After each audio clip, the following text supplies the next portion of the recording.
We are happy to welcome Dr. Sarah Tischer as our next speaker. As the head of Group Compliance and Responsible Business Program Manager at Neumann Gruppe, she oversees the organization's worldwide compliance program as well as their sustainability program. Dr. Tischer is chair of the Sustainability Committee of the European Coffee Federation. She believes the challenges of the present require a holistic compliance and sustainability approach. Compliance can no longer be thought of without sustainability, and vice versa.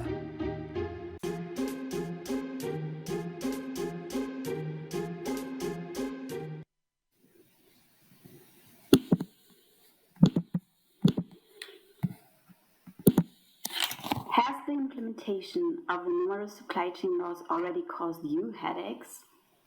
I can only speak for myself, and in my case they certainly did. There are currently many legislative developments companies need to keep on their radar.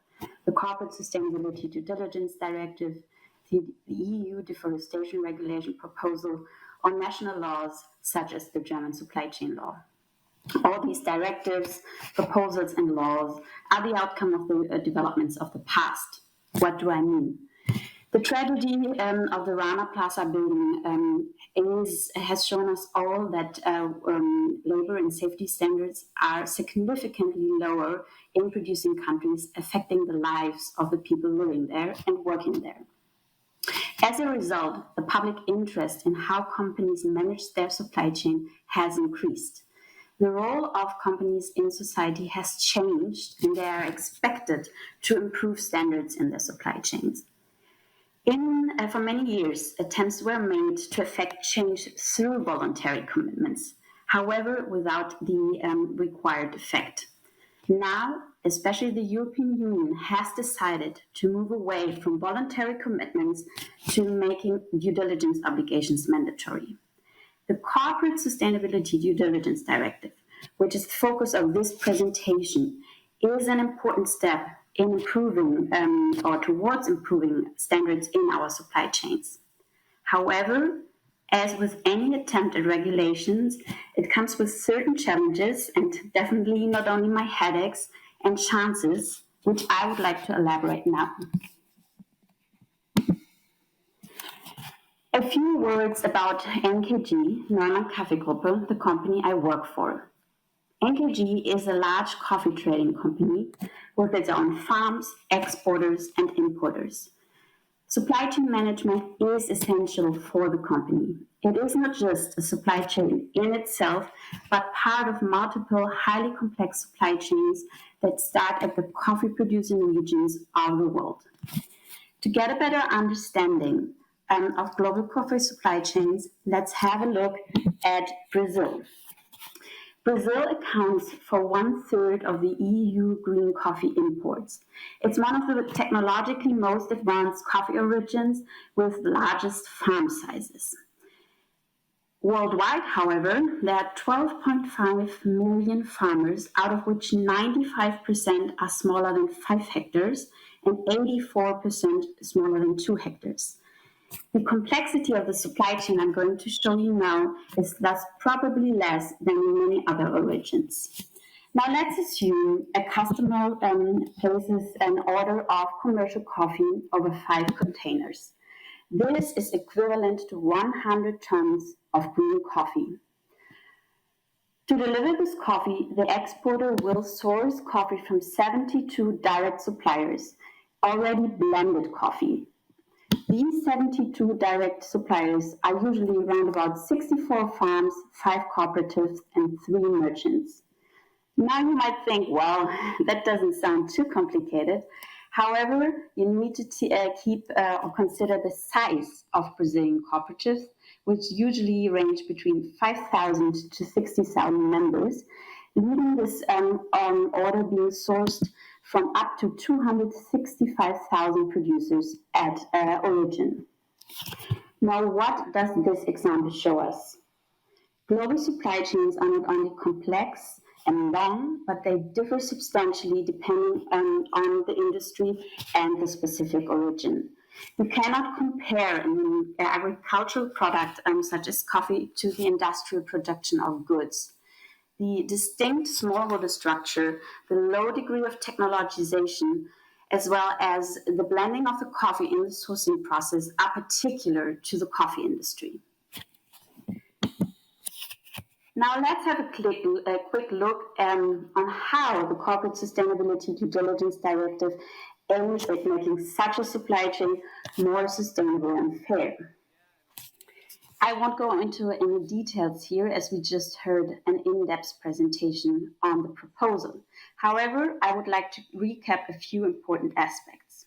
The intention of the proposal is to make proactive management of potential and actual adverse human rights and environmental impacts mandatory. Subject to the directive, as we just heard, are European companies and non-European companies that fulfills certain criteria in regards to net worldwide turnover as well as employees. What is the scope? I think that's important to highlight again. The due diligence obligations are to be implemented in your company's own operations, subsidiaries, and value chain. Value chain here refers to direct and indirect suppliers as well as customers where related to an established business relationship. Now, what does established business relationship mean? It is expected to be lasting in view of its intensity and duration. What are the due diligence requirements? As we just heard, it's a vast catalog ranging from setting up respective policies to a risk management, to setting up a due diligence risk management system, which highly emphasizes the use of audits and verification schemes as well as contractual assurances. You're also supposed to establish and maintain a complaint procedure, monitor the effectiveness of the measures, publicly communicate on due diligence, and adopt your business strategy to limit global warming, as well as implement a directive studio of care. Last but not least, I think it's important to mention that the proposal foresees sanctions based on companies' turnover, as well as introduces the concept of civil liability. Now, you might think, well, good for me, it doesn't affect me because I work for a small and medium enterprise. But as we also just heard, that is not true. The proposal emphasizes audits and contractual assurances to make sure that the obligations are cascaded through the supply chain. So your customers, such as ours, might have already reached out to you or are going to reach out to you to implement these measures. I consider the proposal for an EU directive as an important step towards making global supply chains more sustainable and fair. However, as I mentioned it before, as with any attempt at regulation, it comes with certain challenges and maybe also unintended effects, which I would like to elaborate now. Challenges. I would like to share 5 challenges with you. First of all, the complexity of global supply chains and industry differences is not sufficiently taken into account, as my example of the journey of the Brazilian coffee bean has shown.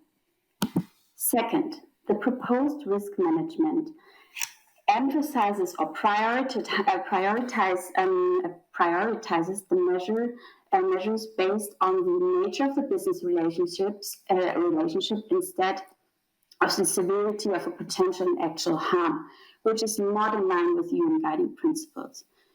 Furthermore, there is currently no mechanism that helps to identify the degree of an obligation of a company, such as the concept of substantiated knowledge, which we know from the German supply chain law, as well as the degree to which a company can actually change or influence their behavior. Both aspects undermine the effectiveness of the regulation. Third, there is a big emphasis of contractual assurances and audit and verification processes. There's extensive research out there which has shown that neither audits nor supplier code of conduct lead to the effect required and the change needed. Fourth, civil liability due to third parties' conduct, which a company cannot influence, might lead to high risks of litigation and a company not disclosing potential risks in their supply chain. Last but not least, and maybe most important, company-induced impacts versus socioeconomic causes. If you carry out a human rights impact assessment, one of the most challenging aspects is to differentiate between the different types of impacts identified on the ground. Usually, you have to ask yourself one question. What are impacts caused by my company, to which my company contributes? And what are impacts that are actually linked through business relationships I have, but which I'm not causing or not contributing to, but which are often caused by the socioeconomic situation. Now, with these challenges comes the risk of unintended effects. Companies might decide to follow the rule to the letter to make sure they're compliant with the regulation, instead of focusing on measures that could have the greatest impact on creating sustainable supply chains. This might lead to companies allocating scarce resources not efficiently. As I mentioned, audits and verification schemes have been criticized a lot because they're not effective and they lead to high degree of bureaucratization and paper tigers. Such an approach, meaning companies focusing on audits and contractual assurance, might bear the risk that companies just pass on their responsibility without any effective measures being developed. Fourth, there is a real risk that companies might leave high-risk countries because they don't have the capabilities and resources to observe the due diligence requirements to the extent required. Last, but very important, is the issue of poverty. The focus of the directive is to improve supply chain standards through the implementation of a due diligence system. However, one of the main causes for many of the issues, such as child labor, forced labor, deforestation, is poverty in many countries and the lack of a living income. In my opinion, this issue is not duly considered and should be at the forefront, especially now in bilateral agreements and funding. We can implement as many measures as we want, but if the underlying poverty is not addressed, the question is how effective they will be. The way forward. Even though there are some challenges associated with the directive, I'm convinced that it is one of many important measures to make global supply chains more sustainable and fair. But for this to really happen, it is important that we focus on jointly developing solutions with impact rather than on mere compliance with the regulation. Now, to achieve this, I believe three things are in particular important. Set up a meaningful risk-based due diligence approach, collaborate, and look at root causes. Setting up a meaningful risk-based due diligence approach means for me that you look at your risk exposure and specific industry and design a risk management system that prioritizes efforts based on the severity of actual and potential harms. In doing so, you can guide your efforts in the right direction.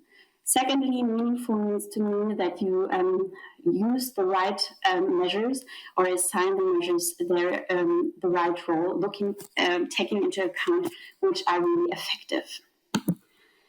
In the past 2 years, NKG has developed 2 supply chain programs. Even though we are not subject to the German supply chain law or the CSDD, the reason for this was and is an understanding that we want to further improve our human rights and environmental due diligence efforts. and at the same time do so in the way that we actually think and hope will have an impact. I would like to highlight that the challenges here are great, and we're certainly only at the beginning of our efforts.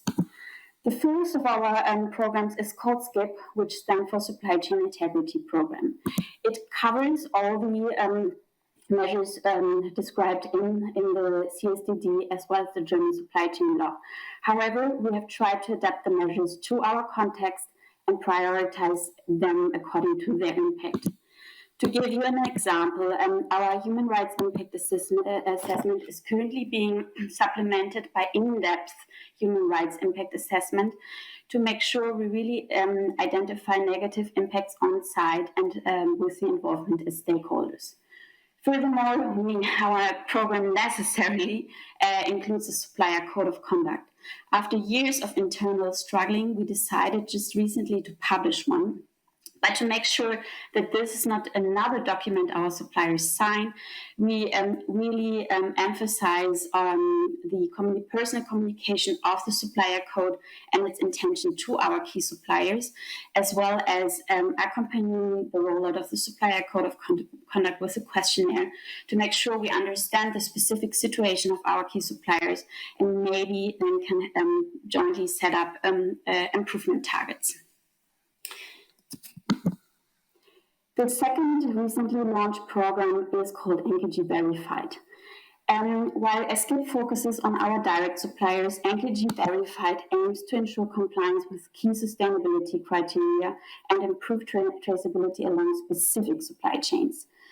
The program clearly distinguishes between mandatory compliance with critical criteria such as child labor, forced labor, or deforestation, and those that, when identified, lead to the setting up a joint improvement plan.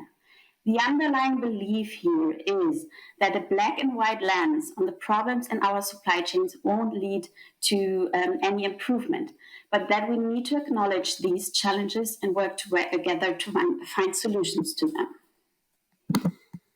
Secondly, I'm convinced that collaboration is one of the most important tools to make supply chains more sustainable and responsible. Collaboration is key to jointly develop solutions and not just passing on the obligations. It helps to build capabilities and to diminish workload, while also decreasing the risk of bureaucratization. How could such a collaboration look like? Within your respective industry, you may partner up with other companies through multi-stakeholder initiatives or industry association to jointly develop a supplier code of conduct, a supplier questionnaire, or even a shared IT tool where suppliers can upload this information. To give you one specific example from the coffee industry, the German Coffee Association is currently carrying out a human rights risk assessment, which it is going to share with all its members. Another important partner to collaborate with are your customers. Last year, we carried out an in-depth risk assessment with one customer for a shared supply chain. The results were used to revise our existing projects and to set up a new project plan. The joint project really helped to get a better understanding of the problems on the ground, our respective roles, and where we can really make an impact. Obviously, collaborating with suppliers is of essence. Involving suppliers early on and giving them a voice will create more understanding and ownership. Affected stakeholders should always be included in any human rights impact assessment, as well as setting up improvement measures. The public sector offers a variety of funding and support measures for the implementation of due diligence requirement. There are also a lot of other partners you could collaborate with, such as producing countries, trade organizations, and civil society representatives. Lastly, we should all look at root causes. Why are we doing all this? We want to improve the lives of the people producing our goods, as well as improve environmental standards. One of the root causes is poverty of producers and workers. More than 50% of coffee smallholders worldwide still live in poverty.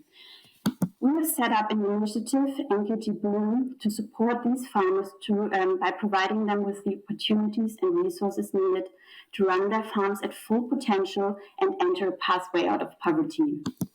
Until today, we have reached 81,000 farmers through this initiative. Let me finish by saying global supply chains are complex. To improve standards in these recent regulatory developments are certainly an important step, but they carry the risk that we may not use scarce resources properly and follow the rules to the letter. To avoid this, it is important that we all critically reflect on what a meaningful risk-based due diligence means in our context. We should really look at cooperation. It plays a central role here. It does not only help us to set up better measures, but also to allocate resources wisely and to strengthen relationships with our stakeholders. Trust and open communication are key to jointly tackling programs. Last but not least, let's not lose sight of the root causes. Poverty is and remains one of the main reasons for the emergence and rise of human rights and environmental violation.